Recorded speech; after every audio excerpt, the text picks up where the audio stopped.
Head cylinder का काम हमने खरादी से करवाना होता है। कौन कौन सी चीज़ को एहतियात से हमने देखना होती है खुद को और एहतियात से हमने उससे लेना होती है खरादिए से, और कौन कौन सी चीज़ों को वो मिस्टेक कर देते हैं जिनकी वजह से आपको बाद में पता भी नहीं चलेगा और खरादिया जो है ना आपको काम के पैसे भी ले लेगा और आपके बाद में परेशानी बनेगी और बाइक ठीक से चलेगी नहीं। इन चीज़ों को हमने समझना बहुत ही ज़रूरी होता है। देखिए भाई, जिसमें जो हमने हेड खोला है इसके अंदर से हमने 2 अदद वाल लगवाए हैं। इसके अंदर एक न्यू है, एक पुराना है। अब इसकी रीज़न ये है कि आपने अगर एक तब्दील करवाना है ना तो एक तब्दील करवा लें। अगर आप सेट से तब्दील करवाना चाहें तो वेल एंड गुड, वो आपकी चॉइस है। वैसे आप उन्हें एक एक पार्ट्स को एक सेट के मुताबिक ही तब्दील करना होता है। लेकिन बाज़ दफ़ा ऐसा होता है कि खरादिया वाल को लूज छोड़ देता है मेरे दोस्तों। ये कैम शाफ्ट भी हमारे पास न्यू है और 2 अदद हमारे पास रोकर हैं और 4 अदद स्प्रिंग हैं और 2 अदद वाल हैं, 2 अदद वाल कटोरियाँ हैं और 4 काटरे हैं और 2 अदद रोकर पिन हैं। दोस्तों इसमें से ये होता है बाज़ दफ़ा के वाल लूज छोड़ देता है जिसकी वजह से प्रेशर डाउन होता है और बाद में बाइक मिसिंग करती है और हम कहते हैं कि हमने काम बाइक का करवा लिया है, जिसकी वजह से हमें बाद में परेशानी बनती है। तो इन चीज़ों को आपने समझना ज़रूरी होता है। पहली बात तो हमने ये देखना होता है कि लूज़ है वाल तो चलो ठीक है, लूज़ पता लग गया। उसके बाद देखना होता है वाल कहीं से कटा हुआ तो नहीं है। बाज़ दफ़ा ऐसा होता है वाल नीचे से ठीक होता है, डंडी उसकी ठीक होती है, लेकिन किनारी उसकी घस जाती है जिसकी वजह से वो ठीक तरीके से बैठ नहीं पाता सीट के ऊपर। और बाज़ दफ़ा ऐसा होता है कि यहाँ से ये सीट कट जाती है जिसकी वजह से बाद में फेस ठीक से नहीं बनता और बाद में प्रेशर लीक होता रहता है। बाज़ दफ़ा ऐसा होता है कि इस जगह पे कंबेस्चन के अंदर धमाका जब होता है ना, इसके अंदर कार्बन जमा होने की वजह से दोस्तों इसके अंदर कार्बन आ जाता है और यानी कि जो धुआं उठाती बाइक, यानी कि जो धुआं मारती है इंजन ऑयल का, तो उसके बाद दोस्तों इसके अंदर कार्बन जमा होने के बावजूद इसके वालों के नीचे फंस जाता है जिसकी वजह से बाद में लीक होता रहता है। तो इस वजह से भी बाज़ दफ़ा बाइक मिसिंग करती है, तो हमें नहीं पता चलता, हम इस चीज़ को गौर नहीं करते। हमने बड़े वाल को फिटिंग किया, उसके बाद छोटे वाल को फिट किया। दोस्तों बिल्कुल अच्छे से क्लियरली बिल्कुल ऑयल लगा के आपने इसको फिटिंग करना है ताकि कोई परेशानी ना आए। ऑलरेडी इसके अंदर वाशर लगी हुई हैं, वाशर हमने नहीं निकाली है। देखें वाल ऐसा होना चाहिए। बाज़ दफ़ा ऐसा होता है कि हम गिला शिकवा करते हैं खरादिए के ऊपर, तो आपने इस चीज़ को फोकस करना। मैं आपको साउंड दिखा दूँ इन दोनों वालों का मेरे दोस्तों के, इसके अंदर साउंड किस तरीके से बन रहा है मेरे दोस्तों। अच्छी क्वालिटी में इसका जो है ना साउंड बनेगा। उसके बाद दूसरे वाल को हम चेक करते हैं। ये देखें माशाल्लाह बहुत अच्छे तरीके से वर्किंग कर रहा है। उसके बाद दोस्तों ये हमारे वाल तो क्लियर हो चुके हैं, उसके बाद वाशर इसके अंदर मौजूद हैं। उसके बाद हमने हल्का सा ऑयल लगाना है मेरे दोस्तों। इस चीज़ को आपने फोकस करना है। ये देखें हल्का फुल्का सा वाल है ना जो हम हिलाने की कोशिश कर रहे हैं लेकिन हिलने का नाम नहीं ले रहा। इसका मतलब ये नहीं है कि वाल ख़राब है, वाल बिल्कुल ठीक तरीके से लगाएं। बाज़ दफ़ा ऐसा होता है कि खरादिया जो होता है ना वाल को टाइट कर देता है, यानी कि टाइट ही रखता है, ठीक तरीके से लूज़ नहीं रखता। और लूज़ इतने भी नहीं होने चाहिए कि मेरे दोस्तों बीच में हिलना जुलना शुरू हो जाए और प्रेशर हमारा लीक हो जाए। इस तरीके से भी नहीं, बिल्कुल वाल ऊपर नीचे की सीमत में बिल्कुल आज़ाद होना चाहिए। अगर हम वाल को छोड़ते हैं तो नीचे की जानिब आना चाहिए, अगर वाल को नहीं छोड़ते तो उसका काम है उधर ही रुक जाना है। इसका मतलब ये नहीं कि ऊपर से हमने हाथ से हिलाया हल्का फुल्का और वो हिलने लग गया। नहीं भाई, आगे पीछे की प्ले होनी ज़रूरी है, लेकिन जो साइड वाली है वो नहीं होनी चाहिए, क्योंकि वाल हमारा फंसना भी नहीं चाहिए। अगर वाल फंसेगा तो हमारी बाइक जो है ना ठीक तरीके से चल नहीं पाएगी, बाद में मिसिंग मारेगी और अगर ज़्यादा ही लूज़ रहा तो फिर प्रेशर लीक होगा। ज़ाहिर सी बात, इन चीज़ों को हमने लाजमी समझना है।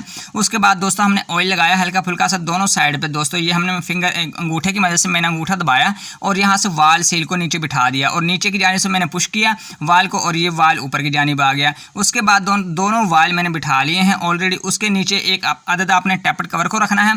टैपर्ड कवर रखने के बाद आपके पास एक अदद 12 का टी राड होना ज़रूरी है। उसके बाद हमने वाल कटोरियाँ ली, इसके स्प्रिंग वगैरह लिए और ये जो तंग सिरा होता है ना एक साइड से खुला होता है, ये तंग सिरा होता है, ये कंपनी नीचे की जानिब देती है, तो हमने कंपनी के मुताबिक ही काम करना है। चल हमारे दूसरे साइड से भी जाता है, जिस साइड पे खुला है ना वो ऊपर रखना है और जिस साइड से नीचे है वो हमने नीचे की जानिब रखना है, यानी कि जिस साइड से तंग सिरा है स्प्रिंग का, तो ये वाला हमने नीचे वाला जो स्प्रिंग तंग है वो नीचे किया और खुले वाला ओपन वाला ऊपर किया।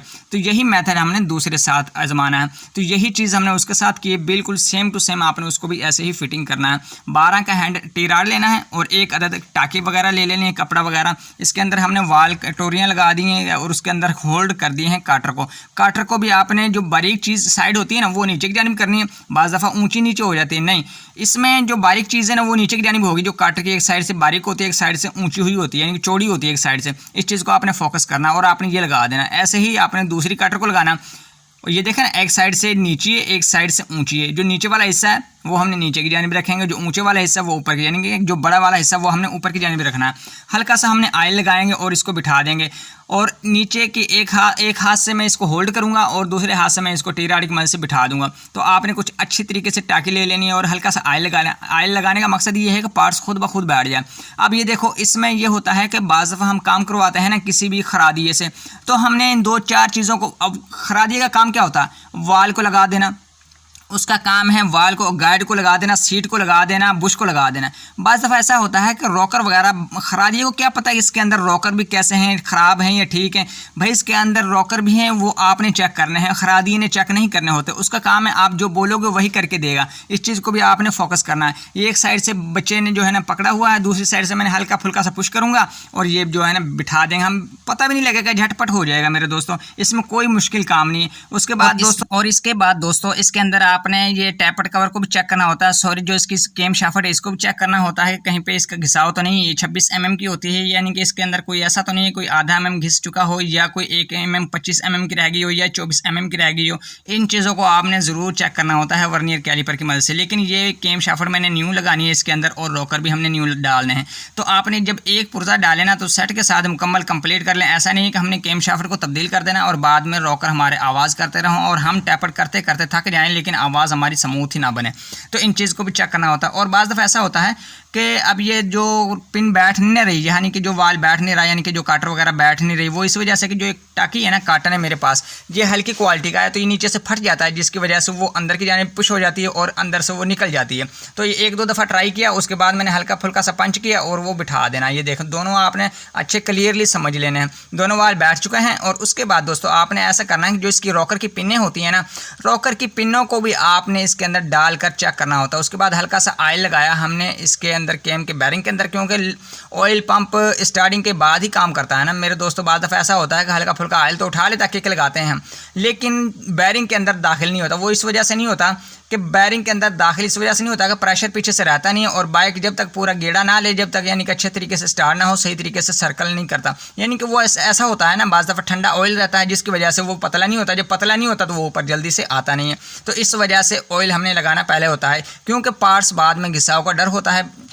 यही तो चीज़ होती है। हम अगर ऑयल लगाएंगे नहीं ना किसी भी पुर्जे पे और वैसे ही फिट किए जाएंगे तो बाद में भाई आपको परेशानी बनेगी। और बाज़ दफ़ा ऐसा होता है कि ऑयल पंप फिटिंग करने के बाद ऑयल पंप काम ही नहीं करता। ऑयल तब्दील ना करने की वजह से, काफ़ी ज़्यादा देर की वजह से उसके अंदर जो गोट वगैरह होती हैं, इंजन वगैरह खुशक चलता है, जिसकी वजह से गोट वगैरह घिस जाती हैं और दूसरे पार्ट से रगड़ खाने की वजह से कचरा जमा हो जाता है और जाली बंद हो जाती है, जिसकी वजह से बाद में परेशानी बन सकती है। इस चीज़ को एहतियात करना है। तो ये इसकी चूड़ियाँ होती हैं ना, जो एक साइड से चूड़ियाँ आपने बाहर रखनी है और दूसरी साइड पर आपने, जिस साइड पर प्लेन है उस साइड को आपने अंदर एंटर कर देना मेरे दोस्तों। जब आपने एंटर कर देना है तो बिल्कुल पेचकस की मदद से आपने जो 2 होल है ना, अब ये देखें, अगर हम आगे यानी पुश करेंगे ना तो ये हमें फिटिंग करते वक्त जो है ना स्टड होते हैं जो बाइक के, ये देखें नीचे सुराख हमारे नज़र आ रहे हैं। इसका मतलब है कि बिल्कुल अच्छे तरीके से हमारे जो है ना रॉकर पिने बैठ गई हैं, केम शाफ्ट भी बैठ गई है, हेड भी यानी कि कंप्लीट हो चुका, तकरीबन एक साइड का कवर रह गया।